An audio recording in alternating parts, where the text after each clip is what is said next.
அரசியல்வாதிகள் அரசியல் பண்ணுவாங்க. அரசியல் பண்ணித்தான் ஆகணும் அவங்க. அதுக்கு தான் வர்றாங்க அவங்க. அவங்க வாழ்க்கையே அரசியல் தான்.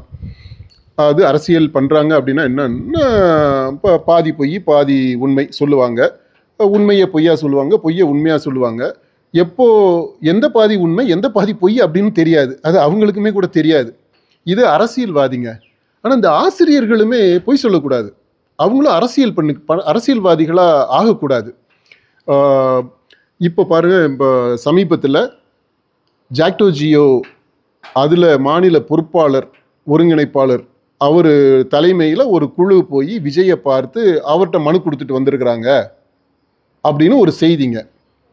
அடுத்த 2 நாளில் அதுக்கு மறுப்பு தெரிவித்து ஜாக்டோ ஜியோலேருந்து யாரும் போய் அவரை சந்திக்கலை, விஜயை சந்திக்கலை அப்படின்ட்டு ஒரு செய்தி வருது. சந்திச்சாங்களா, சந்திக்கலையா? விஜயை சந்தித்தது அஃபிஷியலாக சந்திக்கல, அல்லது ஜாக்டோ ஜியோவில் இருக்கக்கூடிய ஒரு அமைப்பு போய் சந்திச்சாங்க, அதுக்கும் ஜாக்டோ ஜியோவுக்கு அதுக்கும் சம்மந்தம் இல்லை அப்படின்னு சொல்கிறீங்களா? இல்லை ஜாக்டோ ஜியோ ஒட்டுமொத்தமாக யாருமே சந்திக்கலை அப்படின்றீங்களா? என்ன நடந்தது? எதுக்காக இப்படிப்பட்ட ஒரு அரசியலை நீங்கள் பண்ணுறீங்க?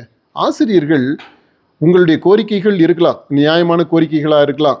ஆனால் அதுவே நீங்கள் பாருங்கள், ஜெயலலிதா காலத்தில் நீங்கள் இந்த மாதிரி ஆசிரியர்கள் ஜாக்டோ ஜியோலாம் இப்போ அரசு ஊழியர்கள் எல்லாம் போராட்டம் நடத்தும்போது அவங்க ஜெயலலிதா அம்மா எப்படி ஹேண்டில் பண்ணாங்க அப்படின்றது உங்களுக்கு ஞாபகம் இருக்கும், தெரியும்.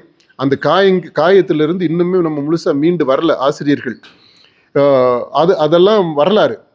இப்போ நம்ம போய் திரும்பவும் தேவையில்லாத அரசியல் பண்ணிங்கன்னா கிடைக்கிறதும் கிடைக்காம போயிட போகுதுங்க. கிடைக்கிறதும் கிடைக்காம போகிறது மட்டும் இல்லை, ஆசிரியர்களாக இருந்து மாணவர்களுக்கு நம்மளாம் எடுத்துக்காட்டாக இருக்கணும் இல்லையா? இது என்ன மாதிரியான எடுத்துக்காட்டாக இருக்கும்?